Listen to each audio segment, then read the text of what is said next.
Que a graça e a paz do nosso Senhor e Salvador Jesus Cristo vivo venha guardar nossa mente e o nosso coração nesse tempo que se chama hoje, mais um dia que o Pai nos concedeu nessa última semana do ano de 2025 para meditarmos na sua palavra, na sua promessa. E hoje aqui com meu amigo, amor e pastor Edmundo Oliveira. Amém. Olá pessoal, paz do Senhor Jesus. Que seja mais um momento aqui, de rico aprendizado vindo da parte de Deus e que desafio, irmãos. O livro de Apocalipse é sempre desafiador, falar sobre ele. É verdade, mas eu creio que o Senhor vai nos trazer muito entendimento sobre esse livro, principalmente porque eu estava meditando sobre isso, sabe? A gente tem o propósito na live de trazer a aplicação prática da Bíblia. E às vezes as pessoas olham para o Apocalipse como um livro confuso, só que Apocalipse significa revelação. Então onde que a gente está errando em interpretar aquilo que deveria ser a grande revelação e que muitas pessoas na verdade se escondem porque acham que é muito confuso e não revelado. Então nós vamos falar um pouquinho mais sobre isso. Eu creio que vai ser muito edificante. A começar por mim, eu quero me aprofundar mais, Eu queria ter dedicado mais tempo ainda para poder meditar em cada um dos capítulos, em cada um dos trechos. E é uma coisa que, enquanto eu estava ali pensando, eu cheguei a essa conclusão. Olha, ano que vem eu quero fazer um trabalho maior, quem sabe live sobre Apocalipse, tirando cada capítulo para a gente estudar. E eu creio que vai ser... creio que Deus vai preparar algo novo. Amém? Mas enquanto isso, o que nós temos hoje e nas próximas duas lives é essa explicação mais geral do livro, A gente não consegue aprofundar em cada detalhe, mas eu creio que aquilo que nós vamos tratar aqui nessa 1 hora hoje, amanhã e na quarta já vai ser assim de grande entendimento e revelação para as nossas vidas. Amém? Você pode fazer uma oração para nós? Amém. Por favor. Vamos lá. Senhor Deus e Pai amado, glorioso e exaltado Rei, nós nos rendemos aqui diante da Tua autoridade, do Teu governo, da Tua soberania, Senhor. Assim como várias características, vários atributos ao Teu respeito, ó Jesus, foram revelados aqui nos primeiros capítulos desse livro glorioso, Senhor, dessa carta de Apocalipse, que nós também possamos nos submeter a essa autoridade que o Senhor tem sobre a terra, sobre os Teus servos, sobre as nações, sobre tudo, Senhor, o Senhor governa. E que acima de tudo, ó Pai, nessa live aqui, neste momento que nós fazemos aqui com muita simplicidade, com muita rendição, Senhor, reconhecendo, compreendendo que não somos detentores de todo conhecimento, não temos, Senhor, todo o entendimento, ó Pai, ao nosso alcance, mas na nossa limitação, na nossa capacidade, com os recursos que o Senhor nos entregou, que nós possamos aqui apresentar, ó Pai, com excelência tudo aquilo que o Senhor nos entregou, em nome de Jesus. Amém. Eu já quero cumprimentar as amadas que entraram, que foi a Raquel, minha querida, que Deus te abençoe, Raquel. Falei de você hoje com o nosso irmão, presbítero Éder, sobre como Mateus Leme tem sido impactado pela palavra de Deus. Eu creio que isso vai crescer ainda mais, começando através da sua vida, através do projeto também e sobretudo pela palavra de Deus, que é a grande transformadora, da nossa mente, da nossa alma, do nosso coração. Quero cumprimentar também minha amiga Jessie, que já entrou. Beijo, a paz do Senhor Jesus, minha irmã amada, e a mãezinha dela também, nossa querida irmã Ivonete, que nós também amamos muito. Deus abençoe você e toda a família de vocês, amém? A Jéssica já comentou: vou amar, pois a parte das cartas às igrejas, minha mente de pregadora está me conduzindo a meditar mais. Eu também. E buscar de fato revelações às igrejas de hoje. Gente, é isso. É que o Espírito Santo... Nossa, é isso. Quem tem ouvidos para ouvir, ouça o que o Espírito Santo diz às igrejas. Eu estava lendo, inclusive fiquei assim, Nicolaítas, Jezabel, como que a gente aplica para 2025, 2026? Como que a gente aplica a carta às igrejas para o que a gente está vivendo hoje? O que seria comer comida sacrificada aos ídolos hoje? O que seria essa fornicação hoje? O que seria imoralidade sexual hoje? E será que nós temos tolerado Balaão, essa doutrina do Balaão? Será que nós temos tolerado Jezabel? Será que nós temos tolerado os nicolaítas? Qual que é o trono de Satanás? Então é uma coisa que realmente a gente não quer ficar no superficial, a gente quer aprofundar, Eu creio que com aquilo que o Senhor nos permite viver aqui hoje, nós já vamos ter um entendimento, mas Quem vai trazer a revelação é o Espírito Santo a cada um daqueles que quiser de fato mergulhar. Amém? A Dona Piedade entrou e o Deiber também. Deus abençoe vocês, meus amados irmãos. Vamos começar agora com uma introdução ao livro de Apocalipse. Você quer começar? Amém. Glória a Deus. Bom, pessoal, eu e Lorena, a gente não combinou, né, nada específico. Verdade. Então, eu creio que uma outra aqui vai tendo liberdade, né, para poder interromper, para poder cortar. Sim. E à medida que a gente for avançando, vai mexendo o filtro aí, né, meu filtro? Vou, porque tá pegando... Tá bom assim. Muito melhor. Então, quero te dar liberdade, né, poder me interromper quando você achar necessário. Em relação ao livro de Apocalipse, a primeira consideração que eu quero falar aqui é que foi uma carta que o Senhor, né, revelou ali a João, que o Senhor transmitiu a João, que o Senhor falou ao coração dele, diretamente para consolar o povo de Deus. Muitas das vezes isso ocorre de maneira oposta, né? Quando as pessoas leem Apocalipse, ao invés de se sentirem consoladas, se sentem alarmadas. Amedrontadas também. Isso, amedrontadas, apavoradas. E tem muitos conteúdos, até mesmo na internet, algumas pessoas até próximas de nós, vendo às vezes conteúdos extremamente sensacionalistas, já chegaram perto de nós e perguntaram: nossa, aqui, pastor Edmundo, pastora Lorena, eu estou achando que eu vou começar a estocar comida, porque pelos conteúdos que eu estou vendo na internet vai acontecer uma crise econômica global, a manifestação do anticristo está por vir, os sinais já estão aí. Então a gente já vai começar a se preparar, e há muita gente preparada para a vinda do anticristo, sendo que o Senhor nos prepara para a vinda do Cristo. Amém. O Senhor, ele prepara a sua igreja, até mesmo quando Paulo escreve, né, 1 Tessalonicenses, ele escreve ali para dar uma esperança para aquele povo. Porque eles viviam em um contexto de perseguição ali no tempo da igreja primitiva. Então Paulo fala a respeito dos que estavam dormindo e dos que estavam vivos, qual era a esperança deles. Então quando a gente vê o apóstolo Paulo falando a respeito disso, falando da doutrina das últimas coisas, ele fala isso para que a igreja seja consolada. Então esse é o primeiro ponto a se observar. O termo, né, escatologia, o termo Apocalipse significa basicamente tirar o véu, né, revelação, quando algo é aberto e é mostrado o que está por trás do véu, né, Apocalipse significa isso.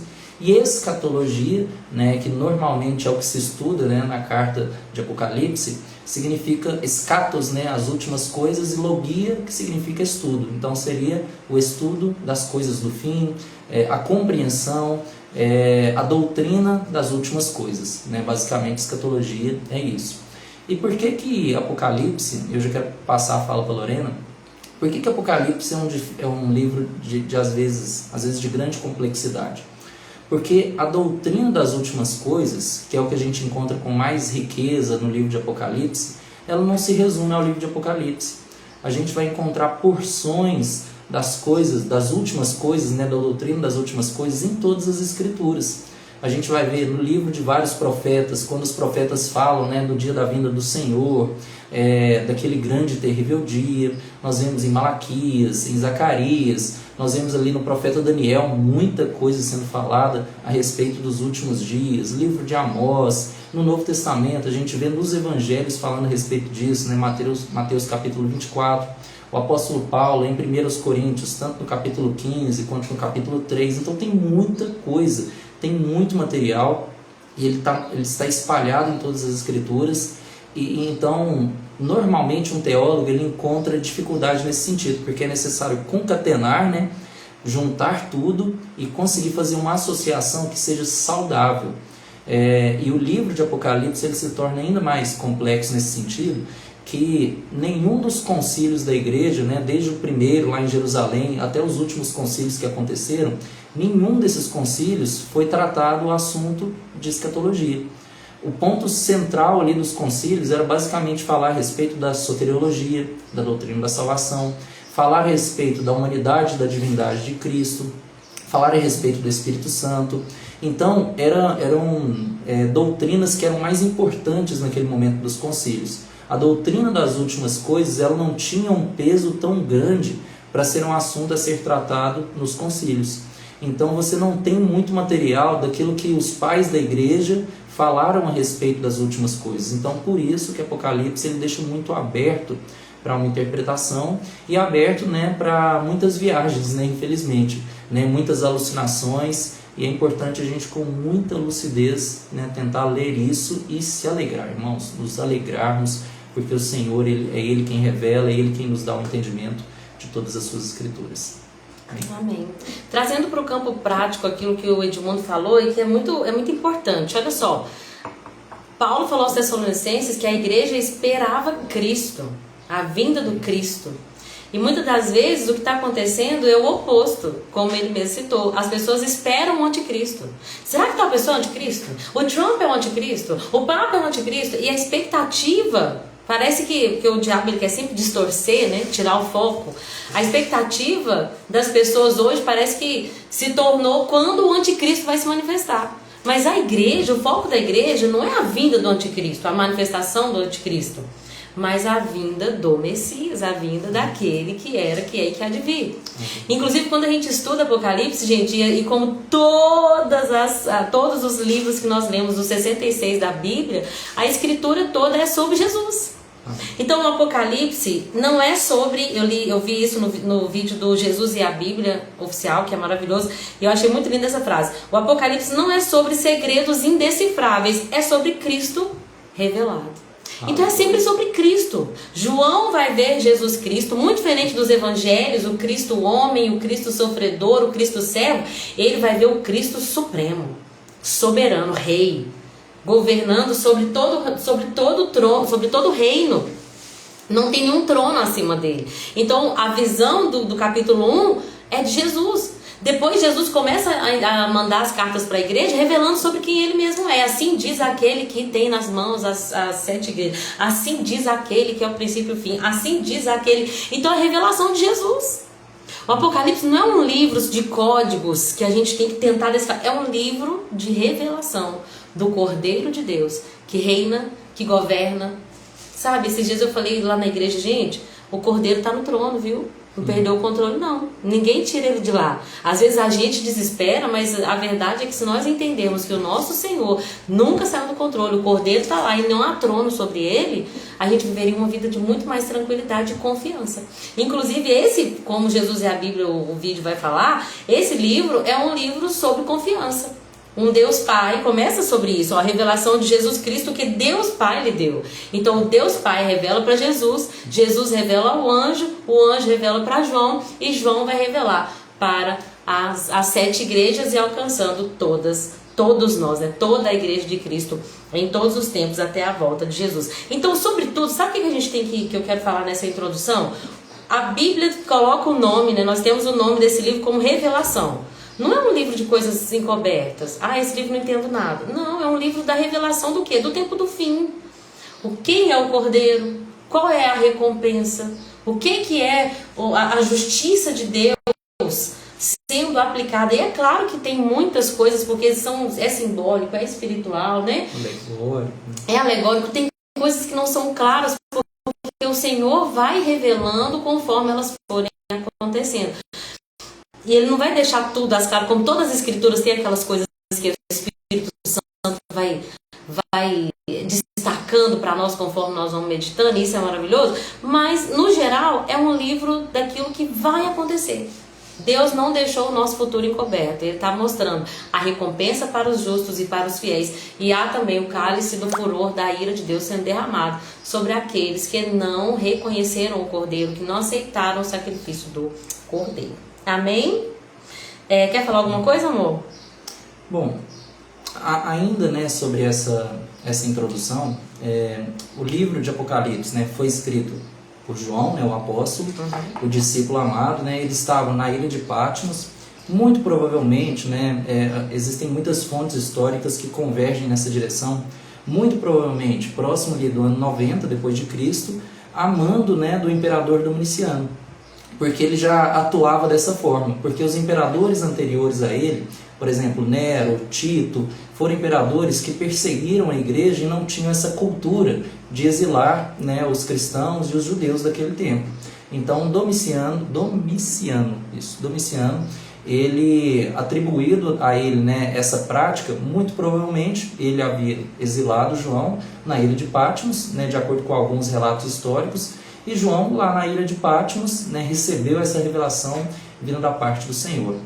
Até mesmo o pastor Luciano Subirá, ele fala algo muito interessante, que converge, né, com aquilo que eu acho que faz sentido, que é quando Pedro, né, pergunta para Jesus a respeito de João, né, que Jesus ele fala para Pedro, ele fala, olha, Pedro, vai chegar um momento, né, você agora que é jovem, você cinge, né, os seus lombos, vai para onde você quer, mas vai chegar um tempo em que outro vai cingir o outro, né, não é cingir os seus lombos, né, é outro termo.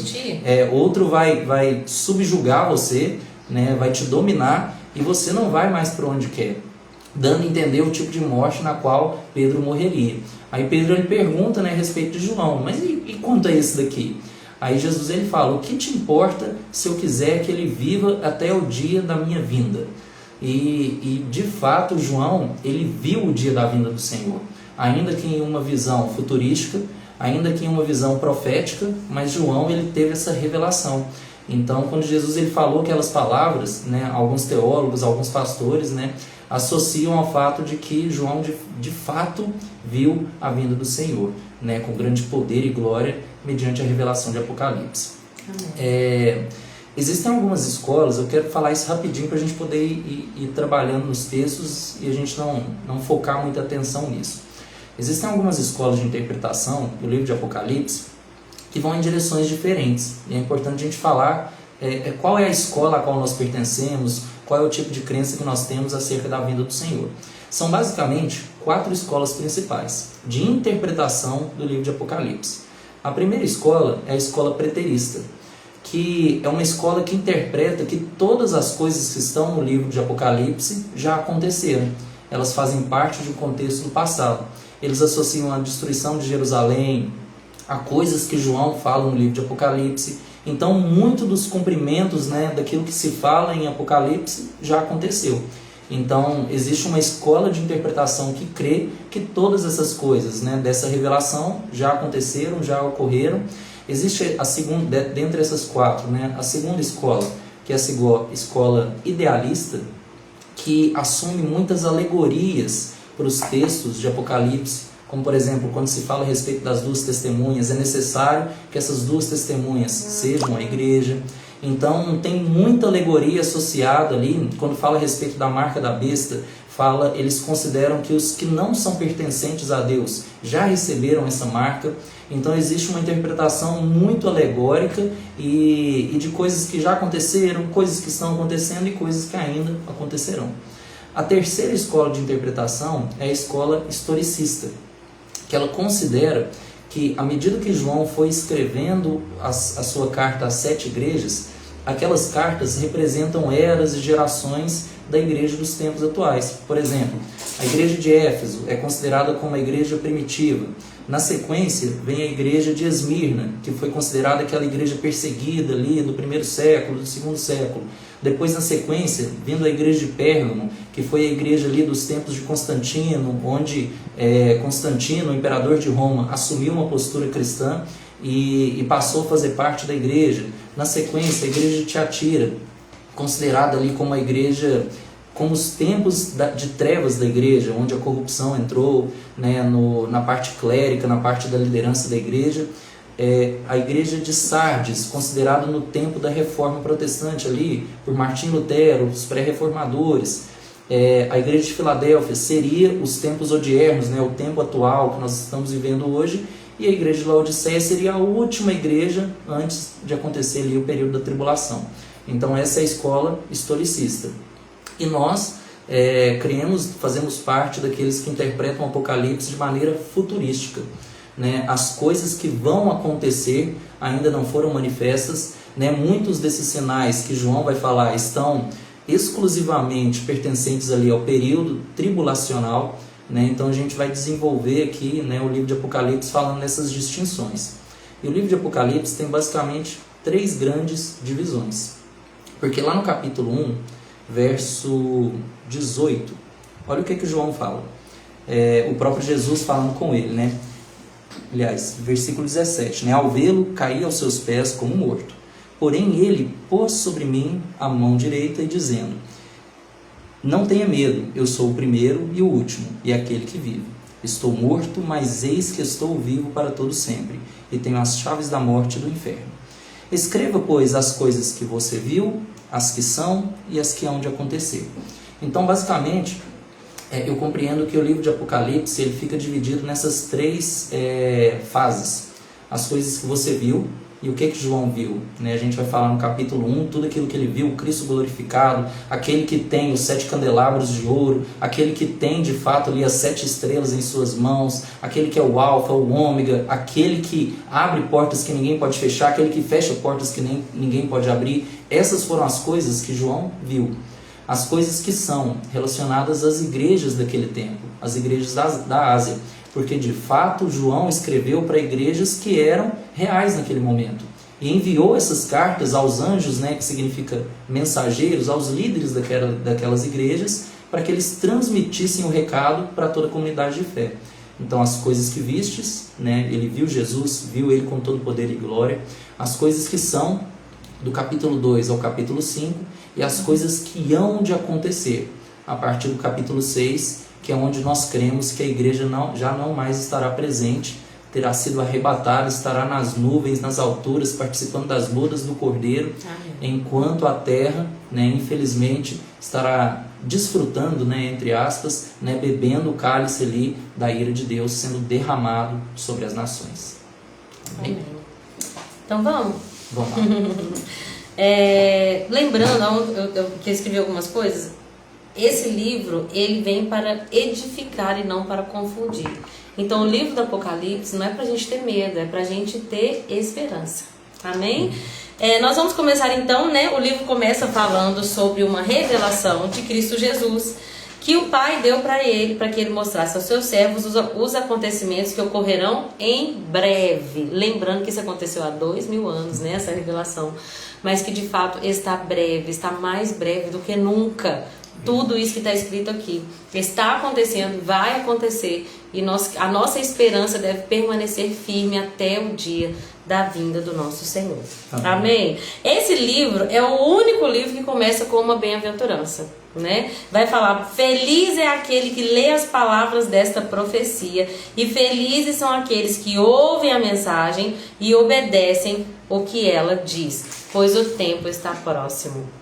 E é muito interessante que, olha, bem-aventurados, felizes são aqueles que ouvem, aqueles que lê, que ouvem e que obedecem. Então o livro de Apocalipse ele deve ser lido em voz alta, ouvido com reverência e praticado, cumprido com urgência. Porque quando a gente lê no livro a palavra breve, o que Deus queria deixar nas igrejas das gerações? Não espere que não vai acontecer no seu tempo. Entenda a vinda de Cristo com urgência. Nós temos que viver como se Cristo fosse voltar hoje. Tem algum pecado, tem alguma atitude, meu coração está limpo, o Cordeiro de Deus, eu realmente creio na obra da cruz, porque é breve. Deus nos deixou essa urgência, Jesus está voltando e é logo. E aí o João começa a se identificar, Quem está escrevendo o livro? Para quem é o livro? Primeiro, quem está escrevendo sou eu, João, e eu escrevo às 7 igrejas da província da Ásia. Ele vai declarar graça e paz para vocês, as igrejas, e aí ele vai falar da Trindade, daquele que era, que era e que há de vir, o Pai, dos 7 Espíritos. Quando a gente vê 7 Espíritos, é uma referência ao próprio Espírito de Deus, concorda com isso? Amém. A plenitude do Espírito de Deus e de Jesus Cristo. Então no versículo 4 e 5 nós vemos a Trindade operando na igreja, e é ela que nos traz graça e paz. Ele então vai falar que Jesus Cristo, referente-se a ele, é a testemunha fiel, o primeiro a ressuscitar dos mortos. Como é que está no seu? No 5, fala o primogênito dos mortos. E lembrando, por que Jesus é o primogênito dos mortos? Outras pessoas já morreram, já ressuscitaram, mas morreram de novo, Lázaro morreu de novo, o filho da viúva de Naim morreu de novo, a filha de Jairo, aqueles que Eliseu e Elias ressuscitaram morreram de novo, mas Jesus Cristo morreu e ressuscitou, o primeiro a ressuscitar e que vive para sempre. Você quer falar alguma coisa até então? Não, era não? Ele diz no versículo... continuando então. Ele é o primogênito dos mortos, a testemunha fiel, e ele é o governante de todos os reis da terra. Não tem nenhum governo que está acima, não tem nenhum reino acima do reino do nosso Deus, do Messias. A Bíblia diz que a glória deve ser dada a ele que nos ama e nos libertou dos nossos pecados por meio do seu sangue, e que ele fez de nós um reino de sacerdotes. Uau! Versículo 7. Vejam, ele vem nas nuvens, com as nuvens do céu, e todos o verão, até mesmo aqueles que o transpassaram. E aí está falando da segunda vinda do Senhor, né? Quando toda a terra vai ver Jesus, inclusive os próprios judeus vão reconhecer: poxa, aquele que nós transpassamos, aquele que nós matamos, era de fato o Messias, tão aguardado, e que nós matamos. Ele vai declarar então, eu sou o Alfa e o Ômega, eu sou aquele que é, que era e que há de vir, o Todo-Poderoso. Você pode explicar para nós o que é Alfa e Ômega? Amém. Como o texto, né, a carta de João, né, essa carta de Apocalipse, ela foi escrita no grego, ele faz um uso ali, né, de um recurso, de uma figura de linguagem, ele faz uma aplicação associando Jesus com a primeira e a última letra do alfabeto grego, né? O alfa a primeira letra, o ômega a última letra, e Jesus declarando: olha, eu sou o início e o fim. Né? E o que ele está querendo dizer? Tudo começa comigo e tudo termina em mim. Amém. Quando a gente vê o apóstolo Paulo falando, né, aos Romanos no capítulo 11, né, ele fala: porque dele, por meio dele, para ele são todas as coisas, nele convergem todas as coisas. Quando Hebreus fala no capítulo 1 que ele sustenta todas as coisas pela palavra do seu poder, então tudo converge em Cristo, tudo provém dele. Ele é a imagem do Deus invisível, ele é o Todo-Poderoso sobre a face da terra. Amém. A Deia que entrou também. Deia, seja bem-vinda, querida. Paz do Senhor Jesus. A Jéssica disse que a conexão está instável. Eu acho que a Raquel também falou, né, que o telefone aqueceu e saiu do aplicativo. Que bom que fica gravado, graças a Deus, né? E todos que estão online, deixa eu ver se eu cumprimentei. A Dona Geralda que entrou, amor. Beijo, Dona Geralda. Jesus abençoe a senhora, querida. A Roseli está aqui também. Roseli, que Jesus te abençoe. E a Dani também, que bom, que prazer para nós estar aqui com vocês. É uma honra estar aqui com vocês, falando de um livro tão especial, que é o livro de Apocalipse. Amém? Quer comentar alguma coisa da primeira perícope? Não? E aí, João, exilado. Gente, ele era um senhor. Muitos vão dizer que ele estava com o quê? 90 a 100 anos? Por aí. Imagina um senhor idoso que foi jogado numa ilha, porque um prisioneiro não era tratado com dignidade. Ele foi jogado numa ilha, exilado, sei lá se ele tinha condições de vida que eram dignas. E a Bíblia diz que ele foi exilado por pregar a palavra de Deus e testemunhar a respeito de Jesus. Nunca podemos esquecer. Eu sempre falava assim, o João nunca foi martirizado. Tá bom, ele viveu até completar talvez dos seus 90 a 100 anos, mas com certeza ele não viveu uma vida de conforto, porque até o fim ele estava pagando preço por ser testemunha viva do Evangelho de Deus. Ele então vai ver uma revelação de Cristo. Eu até mandei no grupo de leitura, eu vou achar aqui, porque pra gente não se ater tanto a cada detalhe. Se puder abrir, por favor, aqui no grupo de leitura. Vou falar rapidamente sobre essa revelação que ele vai ver de Jesus, que ele vai ter de Jesus, e a gente já vai para o capítulo 2. Aqui. Então, ele vê Jesus, primeiro ele vê 7 candeeiros, e depois no próprio texto vai explicar que esses candeeiros representam as igrejas, as 7 igrejas. E aí ele vai ver Jesus com vestes talares, que simboliza sacerdócio e realeza. Então ele vai ver Jesus com um manto comprido e uma faixa de ouro no seu peito, o que simboliza a realeza de Cristo Jesus. Ele vai ver Jesus com cabeça e cabelos brancos, né, o que simboliza eternidade e sabedoria. Ele vai ver que Jesus tem olhos como chama de fogo. Eu até falei sobre isso no grupo de leitura, né? Os olhos dele não são olhos comuns, são como chama de fogo. Ele ultrapassa aquilo que é só aparente. Ele vê por dentro, ele vê o nosso interior. Isso é tão maravilhoso. Os pés são como bronze polido, que simboliza pureza e firmeza. Sai uma espada aguda da sua boca, que simboliza a palavra viva e julgadora, que Jesus pronuncia, né? Declara. E o seu rosto brilhava como o sol, que fala sobre a glória divina. Eu amo a parte que fala que Jesus, ele anda no meio dos candeeiros. Eu acho, é nessa aqui que já fala? Ele fala, eu que ando no meio dos candeeiros. Eu acho que é quando ele está se revelando às igrejas. Deixa eu achar aqui. Ele tem a espada afiada, primeiro e último. Qual que é? No primeiro, capítulo 2, verso 1. Escreva essa carta ao anjo da igreja em Éfeso. Esta é a mensagem daquele que segura na mão direita as 7 estrelas. As 7 estrelas seriam os 7 anjos, né? Os mensageiros, os pastores, líderes das 7 igrejas. Estão na mão de Jesus, o que significa, gente, isso é muito poderoso. Significa que Jesus cuida dos pastores, que Jesus guia os pastores, que eles estão nas suas mãos. Uau! E a Bíblia diz, ele tem na sua mão direita as 7 estrelas e aquele que anda entre os 7 candeeiros de ouro. Vocês estão entendendo? Jesus passeia no meio das igrejas. Isso deve ser aquilo que mais nos motiva a encontrarmos como comunidade. Não é o que muitas das vezes guia as pessoas. Vamos falar assim, os carnais? Vamos nos excluir disso aí pela fé? Não é sobre quem faz mais bonito, não é sobre competição, é sobre pensar que Jesus Cristo está lá e que Ele passeia no nosso meio para receber o culto que não é para as pessoas. Aí, será que as pessoas gostaram do louvor? Será que acharam legal o medley? Não é para as pessoas, é sobre aquele que anda no meio dos candeeiros, que tem as 7 estrelas nas suas mãos. O culto é para Ele. Amém? A moça quer falar sobre esse perícope? Não, na verdade é sobre esse termo, Pode né? falar. Dos 7 candelabros, ou 7 candeeiros, né? É algo que é muito forte isso, irmãos. Por quê? Quando a gente fala a respeito do candelabro, tanto em Zacarias, né, quando ele fala a respeito disso, né, nem por força, nem por violência, mas pelo meu espírito, e Zacarias ele viu um candelabro de ouro, aquilo é um apontamento direto para o Espírito Santo. Lembra o que é um candelabro?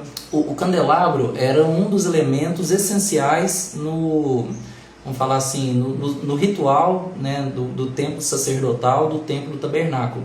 Foi um dos elementos que foram feitos ali, a mando de Deus, né, que Moisés orientou o Bezaleel, a Oliabe, a fazer esses elementos. Então o candelabro de ouro ele era presente. Então nele continha um azeite e ele mantinha a chama acesa, e a única fonte que iluminava, olha que interessante, a única fonte de luz que iluminava o ambiente dentro do tabernáculo era o candelabro.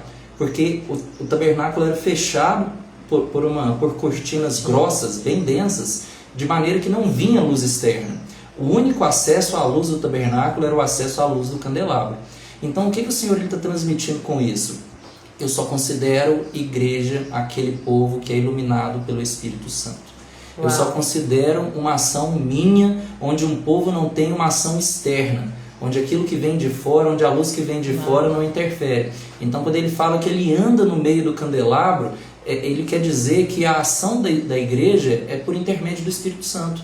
É o Espírito Santo que opera no meio da igreja, porque o candelabro aponta diretamente para ele, né? E o ouro falando de coisas divinas, assim como a Lorena falou, né? Falando da glória do Senhor. Então quando ele aponta para uma igreja, né? Ele fala que as 7 estrelas são 7 anjos e os 7 candeeiros são as 7 igrejas, é porque ele considera a igreja somente aquela que detém o candeeiro, somente aquela que de fato se submete ao Espírito Santo. Amém? Ou seja, nem todo mundo que se diz ser igreja é igreja. Exato. Quando ele fala para Éfeso, inclusive, ele fala assim, olha, arrepende-te, volta à prática das primeiras obras, senão vou tirar o candelabro de entre as igrejas. Exato. Então o que ele está dizendo? Eu vou desfazer a igreja? Não, talvez a reunião continuasse, mas elas não seriam consideradas igreja, porque não teria a luz do Espírito Santo. Uau! Raquel, você disse sobre os olhos de fogo, lembrei do Salmo 139, explica a gente melhor aí qual versículo. O Senhor nos vê, né?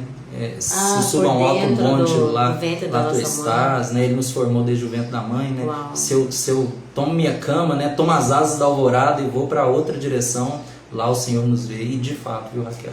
Ele vê tudo. E é interessante ele vê tudo, que é isso. ele vê tudo. Né? Os olhos do Senhor estão sobre toda a terra, né? Vendo justos e injustos. E é interessante que o fogo, né? Ele não apenas traz ali aquela ação de revelar todo o nosso interior, de expor, né, muitas das vezes toda a nossa impureza, a nossa fragilidade, mas o fogo também ele é aquele elemento que é utilizado para poder purificar. É aquele elemento que é utilizado para poder revelar o que de fato nós somos. Quando a gente vê lá em 1 Coríntios 3, né, quando fala a respeito, né, de que as obras serão purificadas por meio do fogo, o fogo tem essa função também, né? Purificador. Jesus? Purificador. Amém.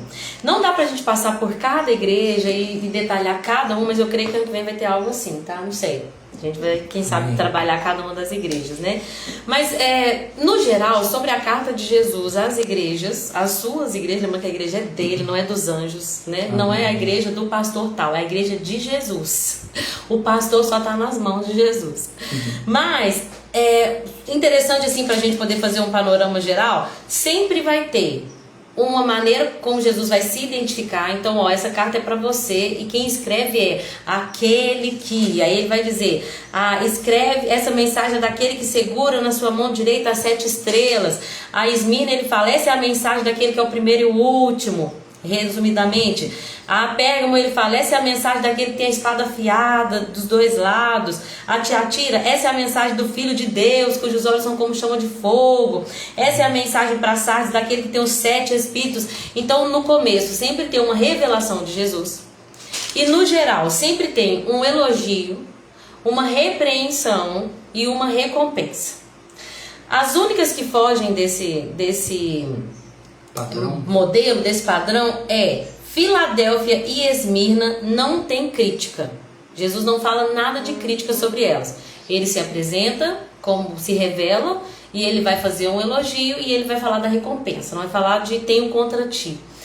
Apenas para Filadélfia e Esmirna. E a última, que é a Laodiceia, é a única que não tem nenhum elogio. Jesus não fala nada de bom nessa igreja. Misericórdia. Falando sobre as igrejas, a gente poderia destrinchar em uma pregação enorme sobre cada uma delas, mas no geral o que mais mexe comigo é Jesus dizer, conheço as tuas obras. Isso é tão poderoso. Aquele que tem seus olhos como chama de fogo e tem uma espada afiada de 2 gumes saindo da sua boca, ele vai dizer, eu sei do que você tem feito. E aí quando a gente vai analisar cada uma das igrejas, né, que tem lá suas tribulações, né? Eu fico reflexiva sobre Esmirna, quando Jesus fala assim, olha, o diabo vai lançar vocês na prisão, inclusive alguns vão morrer, gente, mas vocês sejam fiel até morrer, porque depois vocês vão receber a coroa da vida, sabe? É até pesado pro evangelho massageador de ego de hoje, você escutar Jesus falando assim, olha, vai ter perseguição, vai ter tribulação, inclusive muitos de vocês vão morrer, mas permaneçam até mesmo diante da morte, vocês vão receber a coroa da vida. Isso é pesado, mas é o que Jesus falou para essa igreja. Uma igreja que inclusive ele vai dizer, olha, conheça as tuas aflições e a sua pobreza, mas na verdade você é rico. E aí tem Laodiceia que vai falar, você pensa que você é rico, mas você é pobre, miserável, cego e está nu. Então é tudo muito poderoso. Eu oro para que todos nós possamos realmente nos dedicar ao estudo, para que nós não venhamos cair em nenhuma desses percalços, né, que as igrejas da Ásia Deus deixou para nos ensinar. Mas rapidamente, ou a gente passa para o capítulo 4, amor? Vai para o capítulo 4? Eu queria comentar só sobre Éfeso, rapidamente. Não, só sobre Éfeso, gente, porque mexeu muito comigo. E aí depois a gente pode pular as igrejas e ir direto para o capítulo 4. Eu vou ter que falar algo também. Vai. Sobre Éfeso, sabe o que eu acho muito pertinente, que deve ser muito reflexivo para nós? Eu sei que todo mundo fala isso, mas a gente não pode esquecer. A igreja de Éfeso, oi mãezinha, seja bem-vinda. Minha mãe que tá com meus 2 pequenininhos, nossos 2 pequenininhos lá, né, o Ian e o José. Beijo, te amo, vovózona abençoada, mãe. Oi, Sossô, depois você vê o início, viu? Mas ainda vai ter coisa para edificar agora, enquanto a gente tá juntas. Deus te abençoa. Paz do Senhor Jesus. A igreja de Éfeso, o que mexe comigo é que as coisas que Jesus fala dela, gente, são incríveis. Éfeso, vou ler na NVT, conheça a sua obra. Na NVT fala, sei de tudo que você faz. Eu vi o seu trabalho árduo. Eu vi a sua perseverança. Você não tolera os perversos. Você examinou aqueles que se dizem apóstolos, mas não são, que na verdade são mentirosos. Você sofreu por causa do meu nome com paciência, não desistiu. Tenho, porém, contra ti que abandonou o primeiro amor. Gente, era uma igreja que, se você olhar o que Jesus falou dela, uma igreja sofredora, uma igreja que luta pelos preceitos, que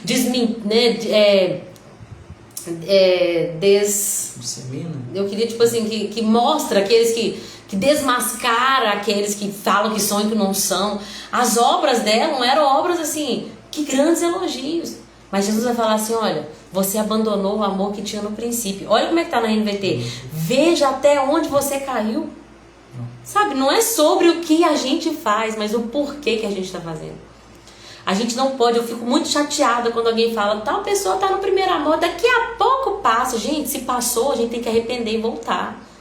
Nós não podemos viver sem o primeiro amor. Jesus está falando, vocês fizeram coisas lindas, mas vocês caíram. Vocês não subiram, vocês caíram. Vocês têm que se arrepender e voltar para esse lugar de onde vocês nunca deveriam ter saído. Pode falar. Amém.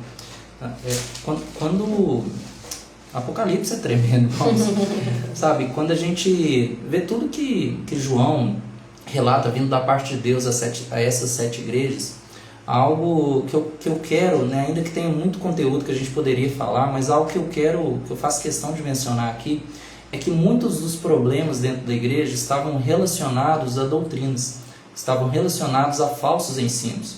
E às vezes a igreja ela está preocupada com outras coisas, por exemplo, quanto à ação de Satanás, a perseguição de Satanás, quanto ao poder dos demônios, e a igreja está com foco preocupado nisso.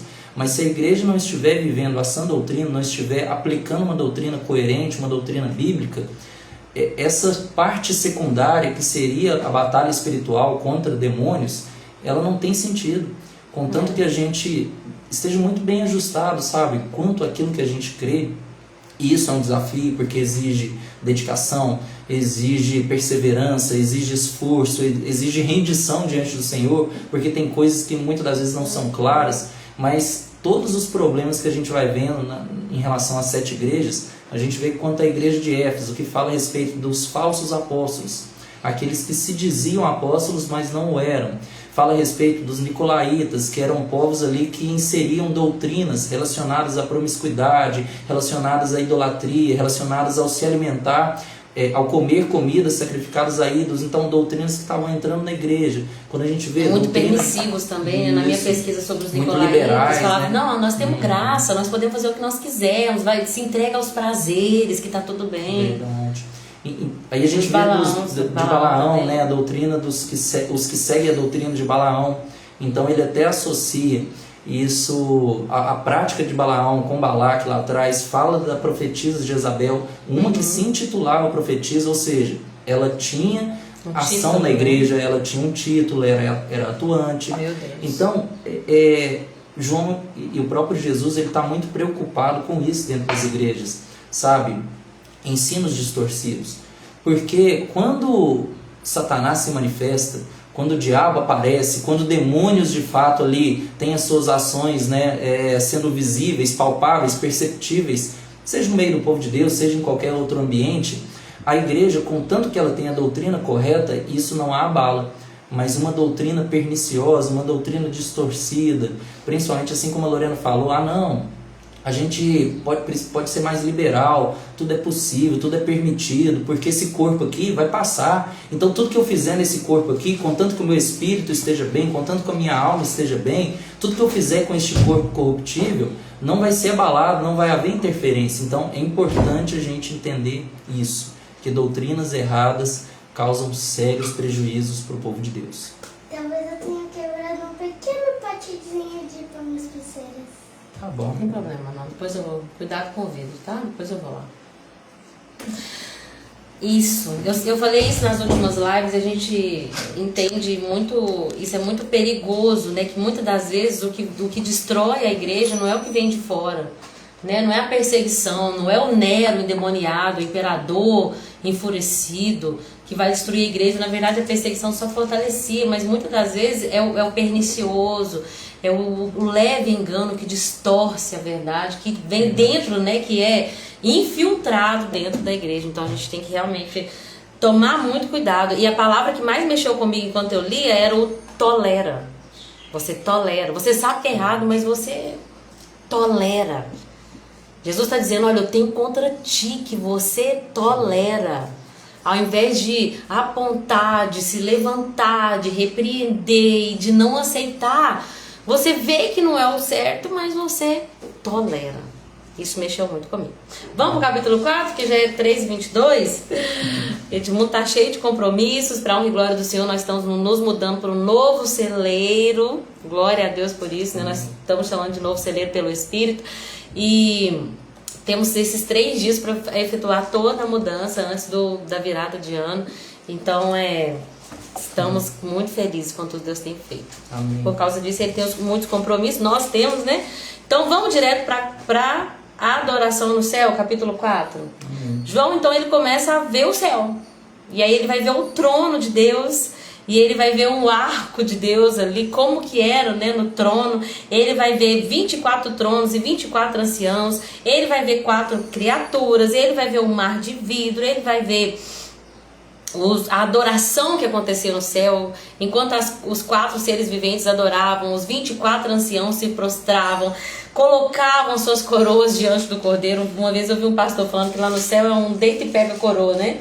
Entrega para Jesus, Jesus dá de volta, você entrega para Jesus e para ele toda glória, honra, poder, riqueza, soberania, tudo é de Jesus. Esse capítulo 4, quando eu leio a Bíblia, quando eu oro o Pai Nosso, que eu falo que seja na terra como é no céu, eu já imagino essa adoração, essa adoração genuína, onde o Cordeiro é adorado por todos.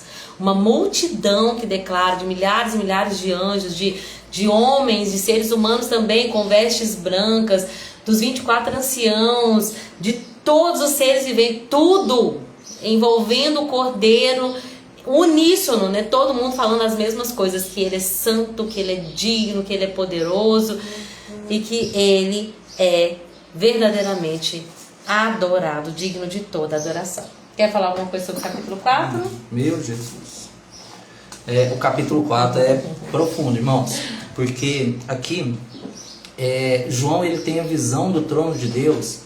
E é incrível o quanto que ela se parece com a visão que Ezequiel também teve lá atrás. Verdade. Porque na hora que a gente vê ali esses 4 seres viventes, que muito provavelmente, né, quase que sem sombra de dúvida, eram querubins, seres ali responsáveis por carregar a glória de Deus, e trazendo a mesma aplicação que Ezequiel traz para essa visão do trono de Deus. Não sei se os irmãos que acompanham a Lorena aqui vão se lembrar dela falar sobre isso, mas Ezequiel, ele vê aqueles seres carregando o trono de Deus, porque Deus iria executar o seu juízo. Primeiro eles veem o trono de Deus saindo, né, de dentro do templo, se afastando da região ali de Jerusalém, saindo de Israel e indo, né, para a região lá da Mesopotâmia, da região da Babilônia, e ele estava executando o seu juízo sobre as nações, né? Deus, ele estava de fato ferindo a terra, né, com grande ira, com grande cólera, e até mesmo no meio, né, desse trono, a palavra de Deus fala que havia um homem vestido de linho, e esse homem, ele feria a terra com saraiva. E quando a gente vê a relação, né, a descrição, também, né? Isso é muito interessante, tem uma relação muito forte. A partir do capítulo 4 de Apocalipse, a gente já vê João olhando para o trono de Deus que está em movimento. Ou seja, imagine uma construção na sua mente. Cristo, ele transmite essa mensagem para as igrejas, e a partir daí ele começa a preparar a terra, ele começa a se preparar para poder derramar e romper e abrir todos os selos, tocar as trombetas e derramar as taças. Então o trono de Deus começa a se mover. Lá em Ezequiel ele descreve que os seres sobre a cabeça deles, né, eles carregavam ali o trono de Deus, era como um firmamento, né, feito de cristal. Já João, ele fala, né, que era algo feito de vidro, né? Então está falando da mesma coisa. Aqueles 4 seres viventes, eles tinham 4 rostos, né, de leão, de homem, de águia, de touro, e associados aos mesmos elementos. Mas agora com João existe uma adição.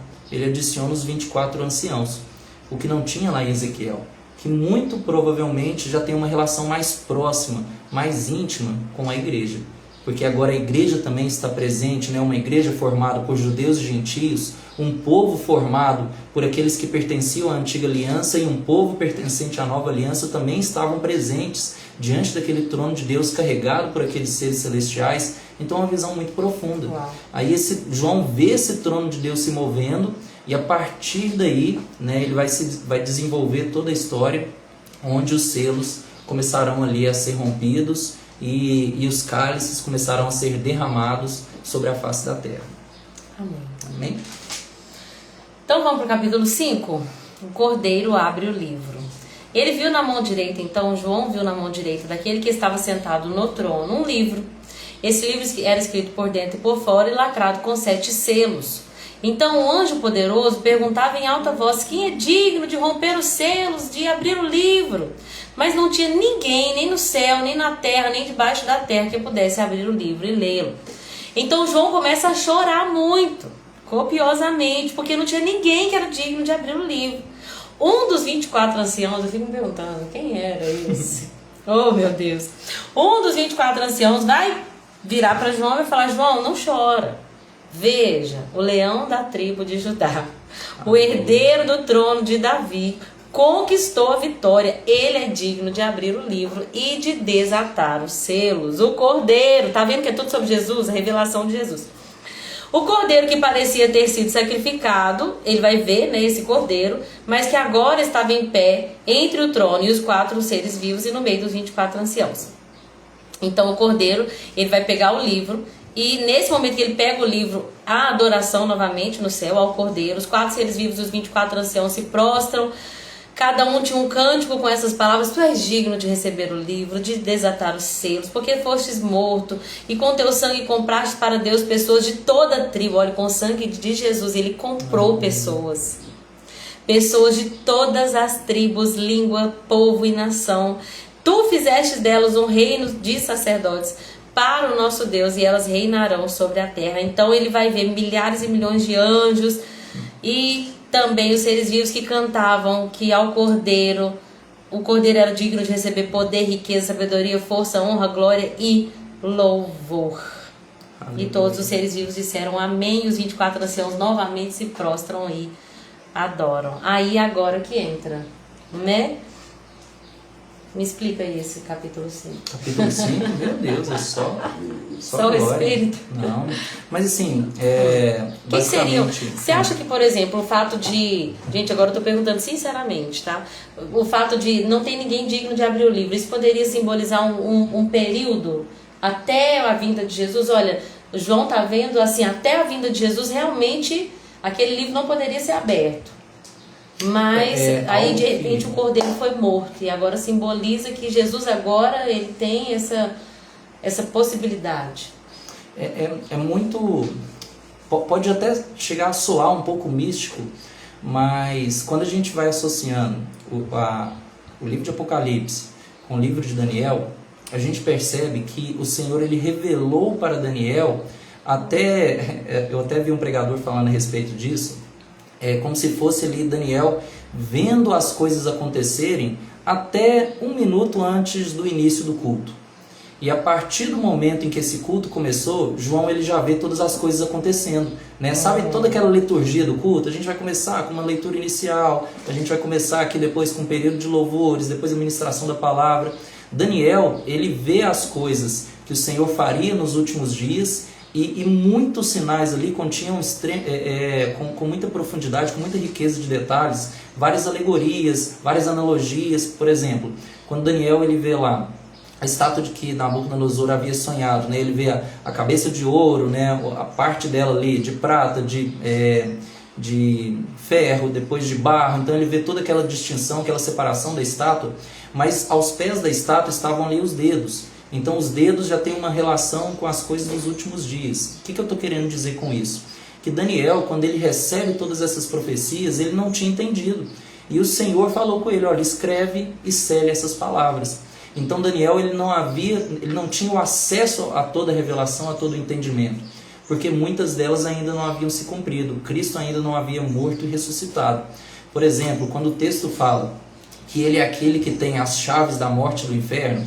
Não é como se Jesus tivesse ido diante de Satanás, tomado ali, tivesse havido uma batalha severa e tremenda e tomado as chaves das mãos de Satanás porque elas estavam nas mãos dele. Não, não é por isso, mas pelo fato do pecado haver entrado no mundo, Romanos 5,12 fala a respeito disso, a morte passou a todos os homens. Então, a partir do momento que um homem venceu a morte, o poder sobre ela está sobre as suas mãos. Então, somente depois do ato da morte e ressurreição de Cristo, ele assume essa postura.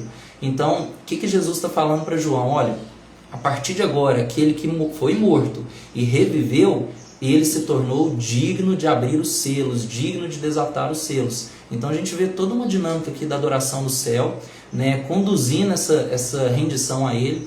Não dá, irmãos, com toda sinceridade, para a gente poder cravar, para a gente poder falar quem são os 24 anciãos, são os 12 patriarcas, são os 12 apóstolos, 12 representam ali o povo de Deus e outros 12 representam os gentios. Não dá para falar, né, quem são esses povos, mas fato é que houve uma adição daquilo que antes não tinha no Antigo Testamento, de acordo com a visão de Ezequiel, de acordo com o que Daniel viu.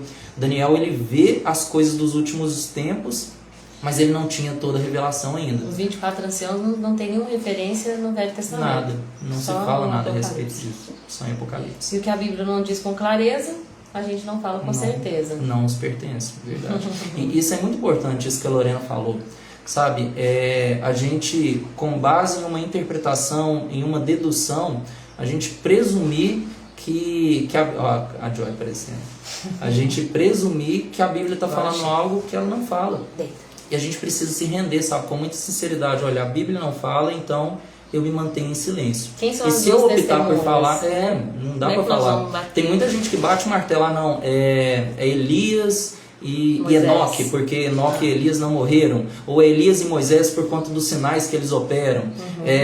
Não, aquilo é simbólico, é o Antigo e Novo Testamento, que são as duas testemunhas que apontam para Cristo Jesus. Não dá para cravar nada a respeito disso. A gente tem liberdade de construir hipóteses, mas não vai passar nada além disso. Vamos se manter em apenas hipóteses, sugestões para aquilo que pode ser. Amém. E aí começa-se então a se desatar os selos. E com o desatar de cada selo surge um cavaleiro, né? E um cavalo, na verdade. E aí nós vemos o primeiro cavalo, um cavalo branco, depois um cavalo vermelho, um cavalo preto, um cavalo amarelo, e depois no quinto selo o que acontece, almas daqueles que haviam sido mortos por causa da palavra de Deus, ele vai ver pessoas que clamavam, né, pelo sangue deles, para que o sangue deles fosse vingado. E depois a gente vai ver que no próximo selo as estrelas do céu caem, e no último selo eu achei até interessante, porque o versículo 15 fala assim, olha, então os reis da terra, os governantes, os generais, os ricos, os poderosos, os escravos e os livres, todos se esconderam em cavernas e entre as rochas das montanhas. E, gente, já é comprovado que as pessoas estão criando bunkers, né? Exato. Bunkers, porque vai que um meteoro, porque vai que chega uma grande tribulação, porque vai que essas profecias acontecem, as estrelas caindo do céu. Então, os ricos, os milionários, eles já estão se precavendo, na verdade, só estão cumprindo o que a Bíblia diz, de quê? De que eles esconderiam em cavernas e entre as rochas nas montanhas. Só que, gente, não vai dar para fugir. Eles vão até declarar sobre as montanhas e as rochas: caiam sobre nós e esconda-nos da face daquele que está sentado no trono e da ira do Cordeiro, porque chegou o grande dia da sua ira. Você quer falar sobre capítulo 6? Você quer me ajudar aí sobre esses cavalos e sobre esses acontecimentos?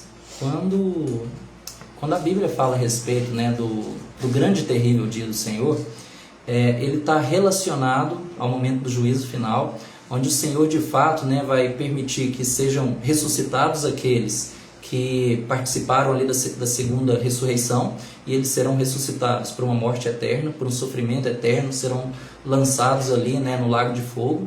E então, quando ele fala a respeito desse grande e terrível dia do Senhor, em muitos livros do Antigo Testamento, a gente vê o Senhor falando de coisas que aconteceriam antes desse grande e terrível dia.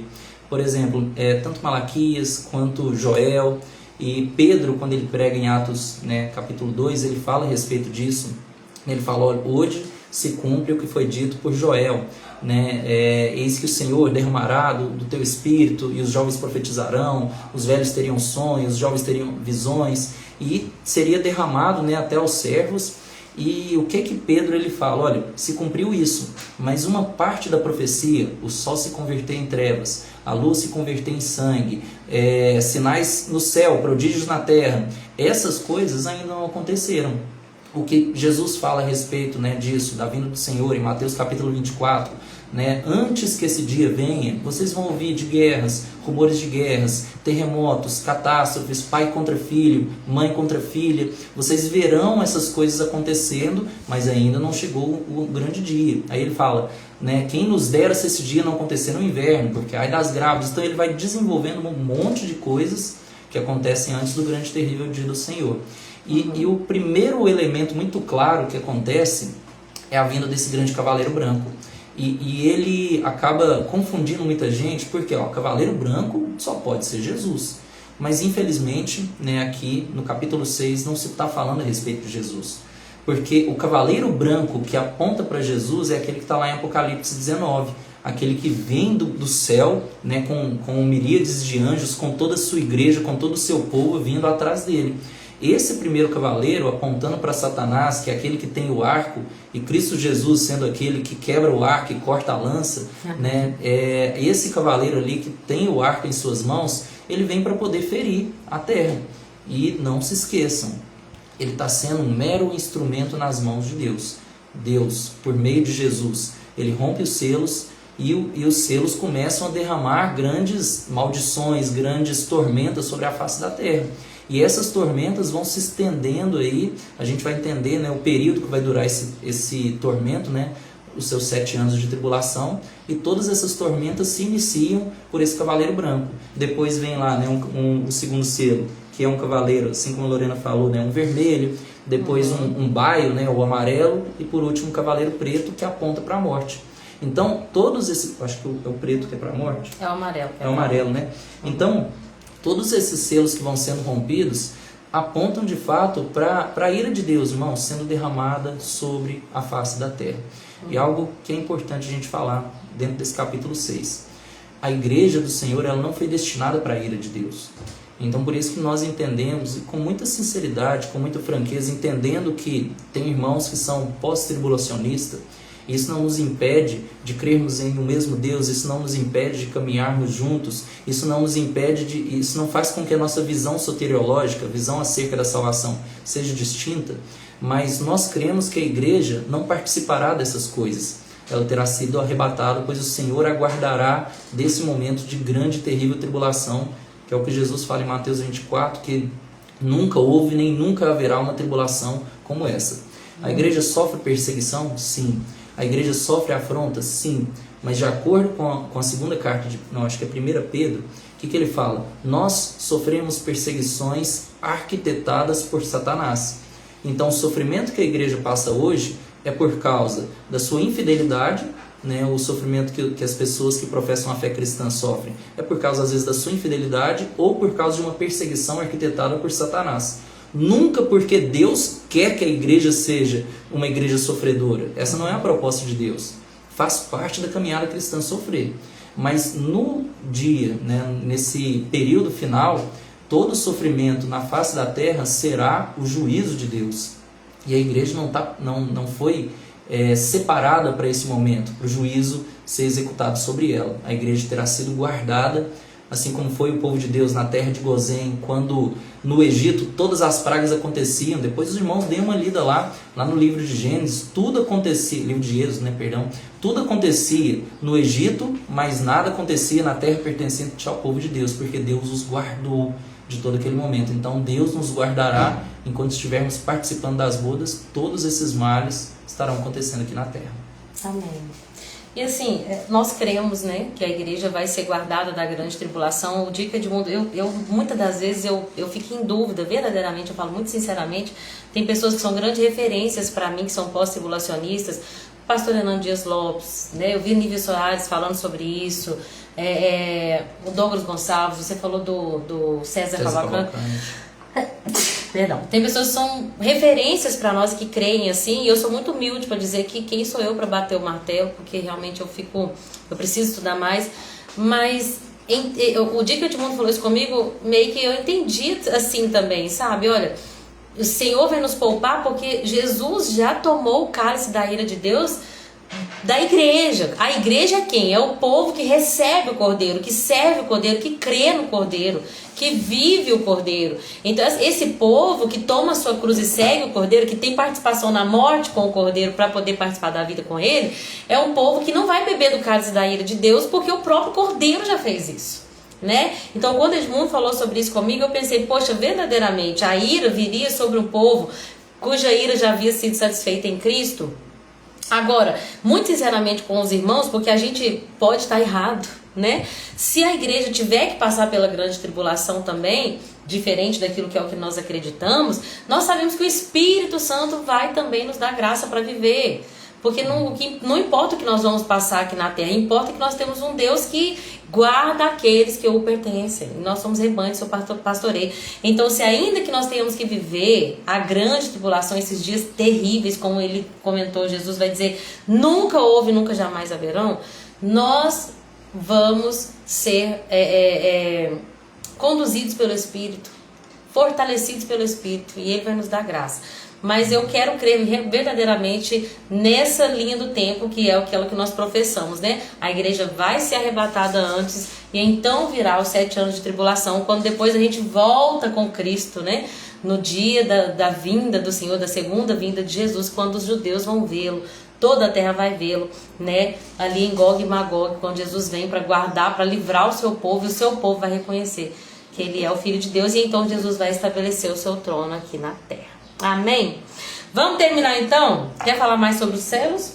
Não. E aí eu falei até errado, eu falei assim, e indo assim até o 7º. Mas na verdade o 7º selo só está escrito no capítulo 8, tá bom? Capítulo 6, os 6 primeiros selos são abertos. Então no capítulo 7 ele vai ver 4 anjos em pé nos 4 cantos da terra, e vai ter engraçado porque a Cecília tá lendo a Bíblia também, né? E como a gente foi pro sítio, ela deu uma atrasada. Aí eu falei com ela, você vai ler até o 7 hoje, até o 14 amanhã, até 21 na quarta, para poder terminar, né? E aí ela leu o capítulo 7 e falou que via esses anjos nos 4 cantos da terra. E ela falou, mãe, por que é 4 cantos da terra se a terra é redonda? E eu achei tão pertinente, nem soube responder na hora. Edmundo que falou, não, porque 4 cantos simboliza todas as direções, né? Leste, oeste, norte e sul. Eu falei, uau, é isso, filha, escuta teu pai. Mas enfim, então ele vai ver esses 4 anjos nos 4 cantos da terra. E antes desse último e 7º selo, né, da abertura desse último 7º selo, a gente vai ver que existe esse capítulo 7 que vai falar dos selados. E aí vai falar dos 144 mil e daquela grande multidão que vai ter sido salva durante a grande tribulação. E aí eu vou passar a bola para o teólogo e pastor, meu marido. Fala um pouquinho sobre os 144 mil. Eu tô tentando lembrar aqui. Tá. Vou beber só água. Cecília, acabou. Traz água pra mamãe, filha. Essa visão dos 144 mil, mais uma vez, é uma visão muito profunda, né, muito complexa. Há quem diga, né, por exemplo, as próprias testemunhas de Jeová associam isso ao povo, né, pertencente ao segmento que eles creem, pertencente à igreja ali da STJ, né? Porém, a própria comunidade das testemunhas de Jeová já excede muito esse número, então ficaria difícil fechar. E a Bíblia ela deixa muito claro que são povos relacionados, né, aos descendentes do povo de Deus. E quando ele fala a quantidade ali, né, dos selados, ele traz uma relação quanto àqueles que são pertencentes a cada uma das tribos. Então fala 12 mil da tribo de Judá, 12 mil da tribo de Issacar, 12 mil da tribo de José. E é muito complicado porque a gente vê aqui a tribo de Levi tendo sido inclusa, uma tribo da qual Deus não associou, né, nenhuma coisa relacionada à herança de terra. Então a gente vê a tribo de Levi, aí beleza, para dar os 144 mil, se Levi entrou, uma das outras teria que sair. Mas aí beleza, aí tem a de José que já abraça Manassés e Efraim. Então beleza, aí fechou. Mas porém, como teve a José e teve a de Levi, Aqui não aparece, né? Eu acho que uma das duas Adão. mantém. Manassés ou Efraim aparece também. Eu acho que é Manassés. Isso, tá vendo? Aí José contemplaria Manassés e Efraim. Porém aparece José e aparece Manassés. E a tribo de Dan não aparece. E a gente vê um comportamento dos danitas, né, dos descendentes da tribo de Dan, muito complicado no livro de Juízes. E foi uma tribo que sempre se manteve afastada do povo de Deus, porque ela morava na região ao norte, né? Tanto é que sempre que fala sobre o extremo território de... como é que eu posso falar? A extensão máxima do território de Israel, a gente vê de Dan até Berseba. Então Dan era a cidade que ficava mais ao norte. Então pode ter uma relação com a corrupção de Dan, de maneira que todos se perderam, a imoralidade, a idolatria que tinha lá, né? Que tinha um ídolo lá. Quando fala a respeito de Mica, né? Que eles, nos tempos dos juízes, eles estabeleceram um sacerdócio para si, os danitas. Quando fala a respeito, né, da rebeldia de Jeroboão, quando houve a divisão do império, né, entre Israel ao norte e Judá ao sul, na cidade de Dan havia um bezerro de ouro. Então, talvez seja por isso? Sim, mas a Bíblia não fala porque a tribo de Dan não está inclusa nessa contagem. Simplesmente fala que haviam selados pertencentes a cada uma das tribos. E fala as características dessas pessoas. Olha que interessante. Então, houve um número dos que foram marcados com selo. Eram 144 mil, acho que não é que fala não. Que fala que foram pessoas, né, relacionadas ali a uma fidelidade ao Senhor. Pessoas que permaneceram fiéis ao Senhor. Então não dá para cravar qual era o comportamento dessas pessoas, qual era o selo que Deus colocou nelas. Fato é que a única coisa que a Bíblia fala no Novo Testamento sobre selo, né, que a gente vê lá Paulo aos Efésios, é o Espírito Santo. 14, né? Então, 14, eles se conservaram puros, sem manter relações com mulheres, e seguem o Cordeiro por onde quer que ele vá. Foram comprados dentre os habitantes da terra como oferta especial a Deus e ao Cordeiro. Não mentem, são irrepreensíveis. Amém. Então ali eram pessoas que, e fala até mesmo, né, não se envolveram com mulheres, então talvez tenha uma relação mais específica até mesmo a homens. Então não deixa claro quem eles são, mas existe um povo, e isso é importante a gente dizer, porque quando a gente menciona, né, que a igreja será arrebatada em uma jornada pré-tribulacional, antes de acontecer esse período de tribulação, muitos têm dificuldade de aceitar, de entender que no tempo da tribulação vai haver conversão, pessoas vão se render ao Senhor. Porque se é o Espírito Santo que é esse selo, e se esse selo está na igreja, e se ele vai levar a igreja, então quer dizer que o Espírito Santo não está mais aqui. E faz sentido essa dúvida. Mas ao mesmo tempo que nós entendemos que o Espírito Santo conduzirá a igreja até um encontro com o Senhor, assim como Eliezer, né, conduziu ali Rebeca a um encontro com Isaac, né, não confundi nenhum nome não, né, acho que é Eliezer Damasceno, e ele leva Rebeca, né, ao encontro com Isaac, filho de Abraão. Aquilo ali é uma tipologia apontando, né, Isaac representando o filho, né, de Deus, Abraão representando, fazendo uma figura de Deus, e Eliezer uma figura do Espírito Santo, e Rebeca uma figura da noiva ali. Então quando ele conduz a noiva ao encontro com seu noivo, isso aponta para o momento do arrebatamento da igreja também, nós cremos assim. Então quando o Espírito Santo ele conduz a igreja, não quer dizer que a ação onisciente e onipresente do Espírito Santo, que é Deus, não continue sobre a face da terra. Ele não mais operará por meio da igreja, né? Que quando a gente vê lá Tessalonicenses, isso, candelabro. Quando a gente vê lá, quando Paulo escreve aos Tessalonicenses, fala que o homem da iniquidade ele vai se manifestar quando aquele que o impede for retirado. Quem que é esse que o impede? A Bíblia não fala. Talvez naquele tempo fosse algo muito claro para aquele povo, de maneira que Paulo não precisasse nem descrever quem é esse que impede a ação do homem da iniquidade. Mas hoje nós não sabemos. É o Espírito Santo? É a igreja? É a lei? É a lei, é a palavra? Nós não sabemos.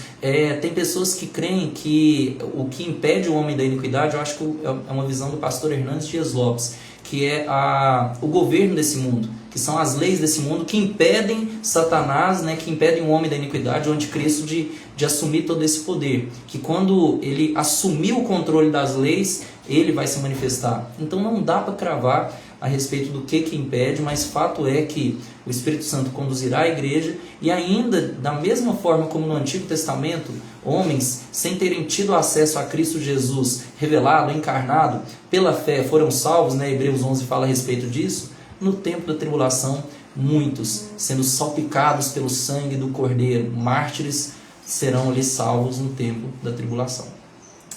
Até quando a gente estudou escatologia, lendo a apostila, eu entendi isso, né? Os 144 mil vão ser como evangelistas na época da grande tribulação, né?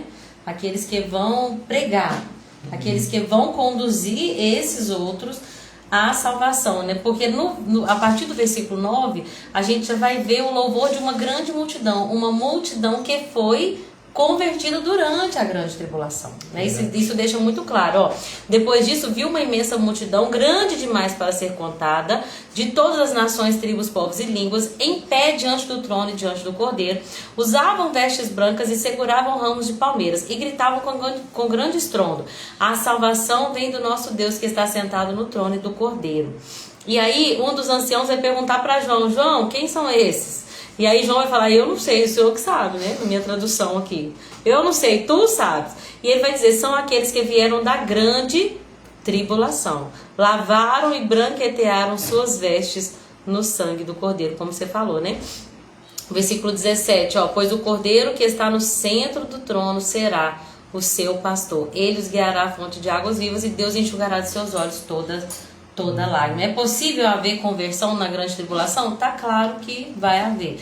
O que nós temos que ter convicção é de que essa conversão vai ser seguida de martírio, porque o anticristo vai estar em uma grande oposição, né, contra o povo de Israel, né, a partir dos 3 anos e meio de falsa paz. Ele vai entrar com uma grande perseguição ao povo de Israel e a todos que confessarem o Deus que Israel confessa. Então, essas pessoas com certeza serão mártires, né? Que inclusive a palavra testemunha significa mártir. Amém? O pastor Messias entrou na live também. Paz do Senhor Jesus, Messias e Gisele. Então, Messias e Agir, né? Deus abençoe vocês. Então, gente, essa foi a live de hoje, né? Eu sei que é assim superficial diante de tudo que a gente pode entrar e mergulhar. Mas eu creio que o Espírito Santo vai nos dar revelações conforme cada um de nós vamos procurar, buscar. Enquanto eu estava aqui, eu estava pensando: olha, eu quero muito aquela Bíblia Filament, que é uma Bíblia que você tem um aplicativo onde você mergulha no estudo dentro dela, você lê a Bíblia e também tem fontes de pesquisa e de estudo. Ao invés de ter uma Bíblia grossona de estudo, você pode ter um aplicativo que te ajuda, e claro, de confiança, né? Quem nos passou é uma grande referência. Então, ano que vem estou animadíssima para ler de novo a Bíblia, para estudá-la e para falar sobre ela também da maneira como o Espírito Santo for nos conduzindo. Amém? Obrigada! Glória a Deus por essa live. Deus abençoe, queridos. Obrigada, querida Raquel. Obrigada pela presença aqui, pela presença nesse projeto Bíblia de leitura. Gente, tem sido tão maravilhoso em todos esses anos, né? Podermos participar dessa leitura e de sermos transformados por ela. Quero agradecer quem ficou até o final: a irmã Geralda, nossa amada irmã, a Raquel, a Ivonete, a Roseli, o Deiber, irmão Deiber. Eu fico tão feliz quando eu vejo o Deiber aqui, amor, representando, sabe, a comunidade masculina, dos homens abibliados, amém? Porque geralmente a gente vê só mulheres, e aí o Deiber, Deus levantou esse homem como aquele que também vai dizer: olha, a comunidade, os homens também querem, os homens também estão dispostos a ler e estudar a palavra de Deus. Que o Senhor te abençoe, te use poderosamente, irmão. Dona Piedade, que bom que deu certo hoje, minha amada. Estou muito, muito feliz, viu, de ter você aqui conosco. Estava dando problema no Instagram, mas graças a Deus que hoje foi possível. E a Dani também, minha super companheira de sempre. Obrigada por tudo e por tanto. Beijo com Deus e até amanhã, se assim Jesus permitir. Deus tocou no teu coração? Compartilha essa live com outras pessoas. Quer aparecer o rostinho aí? Quer? Bom, Deus abençoe vocês. Tchau, tchau. E até amanhã. Ivonete, o Edmundo vai te ligar assim que sair daqui, tá bom?